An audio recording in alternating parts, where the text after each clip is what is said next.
Hey there. Is that Brent Abel? Hey there. Hi, Jeff. How are you? Hey there. How are you? Jeff Jacklich here. Brent Abel. Partners in crime. Yeah, well, it's funny because I had my kids here with me this weekend, right? All three of my crazy daughters. And we're driving around, and I get a little sometimes irritated with other drivers out there. And so I had never noticed it before until Georgie says, Dad, every time you say something to another driver, you say it in this deep Southern twang. Where I go, hello, could we kind of move the car, please? And she goes, and I go, and so today I said, oh, really? She goes, oh, yeah. So today I did something. There was some guy who was in the fast lane going the slowest car. Going the slowest. Yeah. I just said, could we get the buggy moving, please? And I went, yeah, she's right. I do it. Damn it. And it's not like, I love the South. I love Southern folk. I love Southern hospitality. And I actually love the accent. I think it's so much fun, and it's so easy. It's just, it's good stuff. Anyway, I thought I'd throw that in there. So what's up, Jeff? Sorry, man. All right, no worries, man. This is the deal. It's a beautiful day here as well. Okay, so what have I got for you here? Maybe it's just 2 words. 2 words, question mark. Okay. Are you ready? Yep. Yeah. Helmet on, seatbelt. Okay. Go. Here we go. Yeah. Swing speed. Yes. Yeah. Well, I had a hunch this might be the 2-word phrase for the day, especially because the last one we just finished recording, I mentioned swing speed. So big mystery on this one. Anyway, and I know you got to scoot, so we're going to make this one short today. So yeah, I was just out on the grass here, and I mentioned at the end of our last episode that beautiful day here in the desert. And I was out there, and I love to I got a bag of balls, hit my serves. And now what I've gotten into is kind of dropping some balls out in front, trying to do more of your forehand framework that you want me to do. And then just, I've kind of got 3 targets, right? One's right up the middle. One is cross court, but in the middle of the cross court lane, and one's kind of up the line in the middle of the cross court. I'm not trying to flirt with the lines. Right. Sidelines. And then I'll do the same with the backhand. And I think one thing we practice too much in terms of swing speed is, well, what is our max swing speed? Right.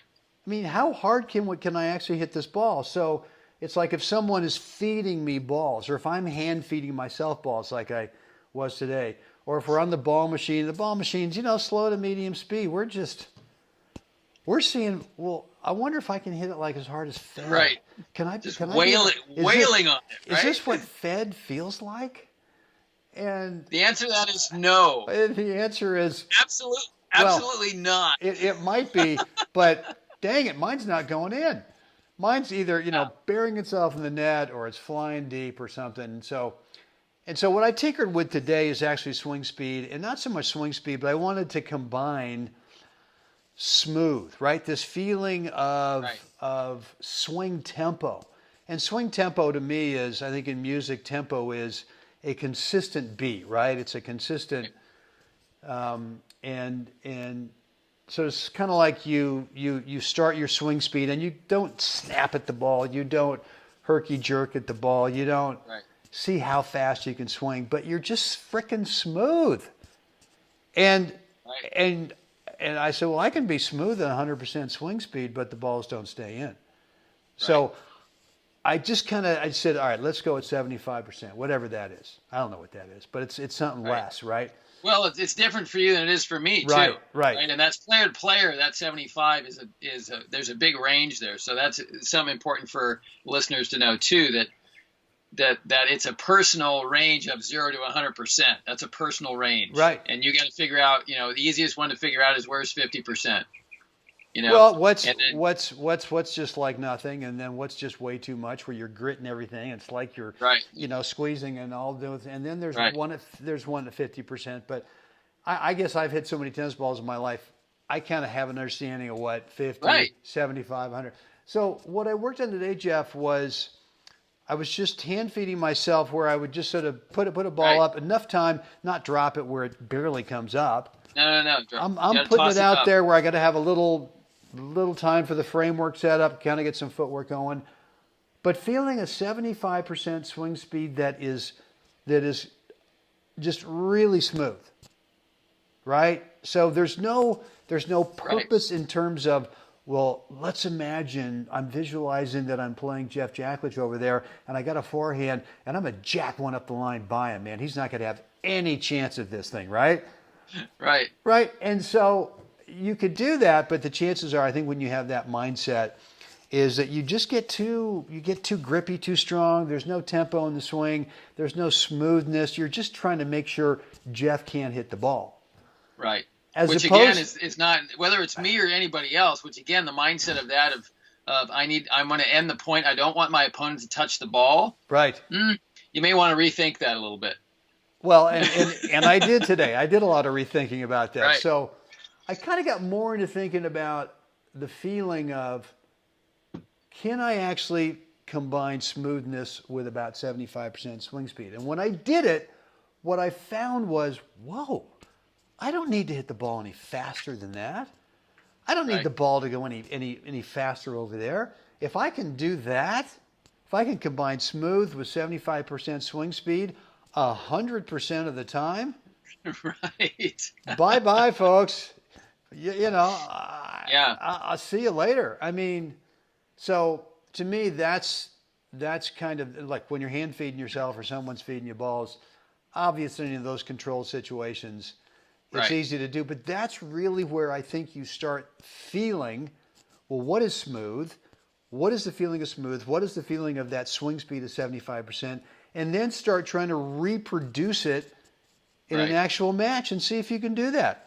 And Right. and my bet is that if players out there will do that, that they'll relax a little bit. Right.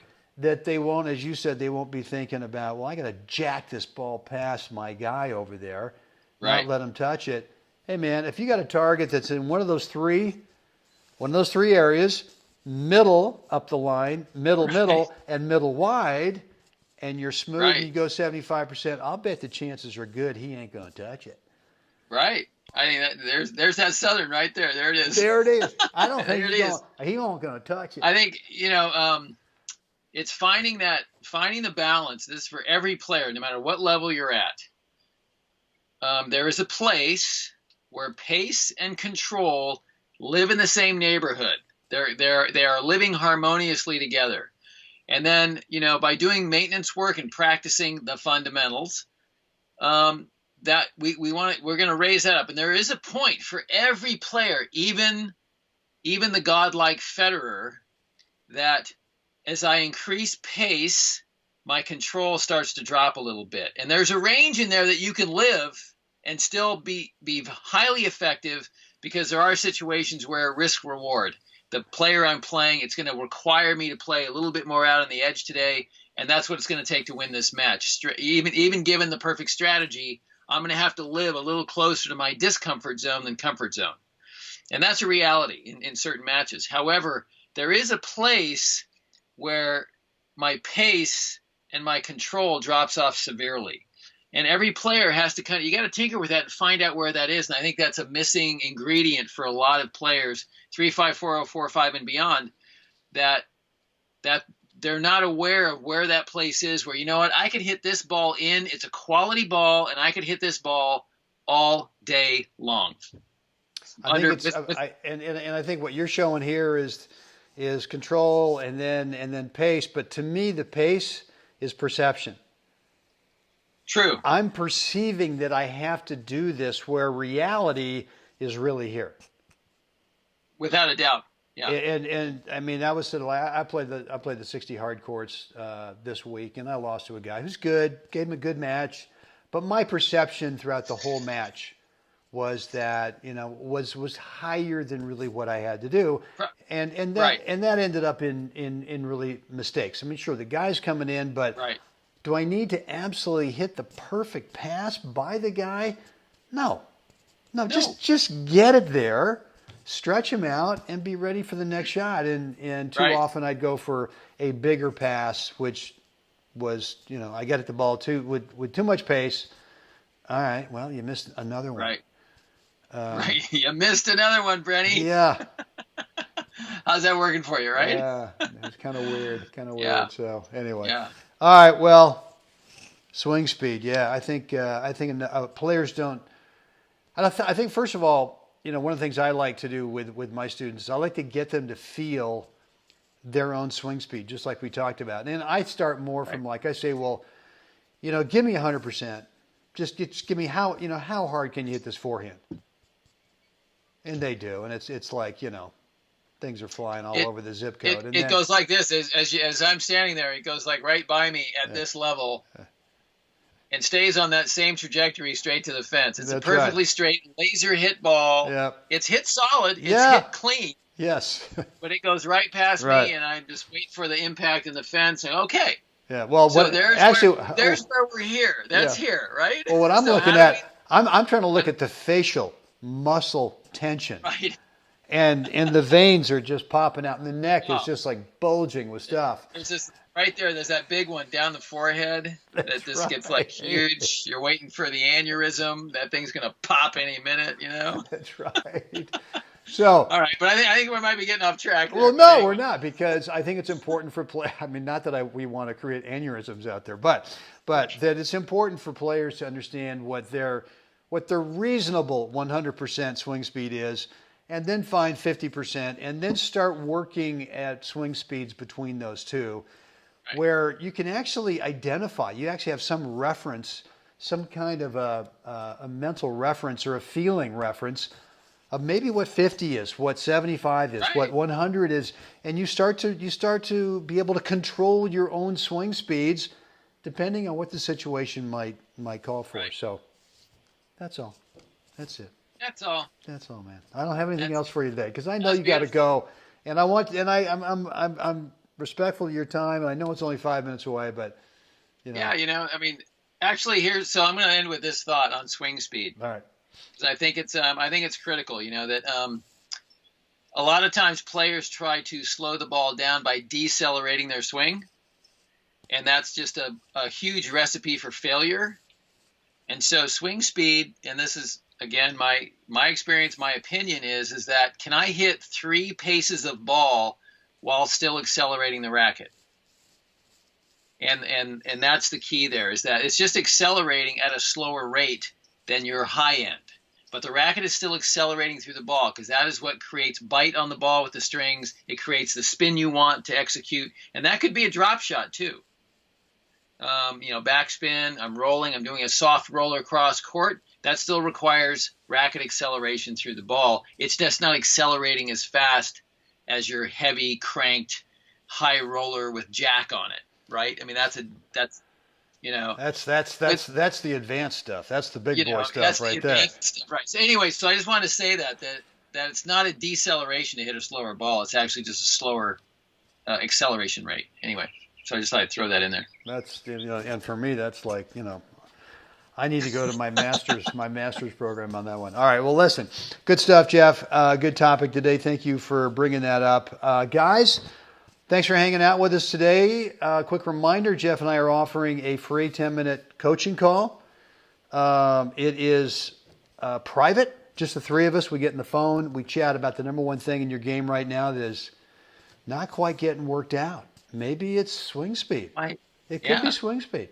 It could be. It might be. So whatever it is, the way to get on the call is to go over to goalballhunting.com, drop a first name and email address in there, and then click the button, and you'll get access to our online scheduler where you get to cherry pick your own date and time for our free coaching call. Hope you will take us up on that. Jeff, at this point of the episode, what's up, man? What's the thing? What? We would love everybody to like us, share us, please subscribe. Let us know what you think down below. We'd love to hear from you. And by the way, that's just not a thing that Jeff says every time where we're just asking him to do this. We want you to do it.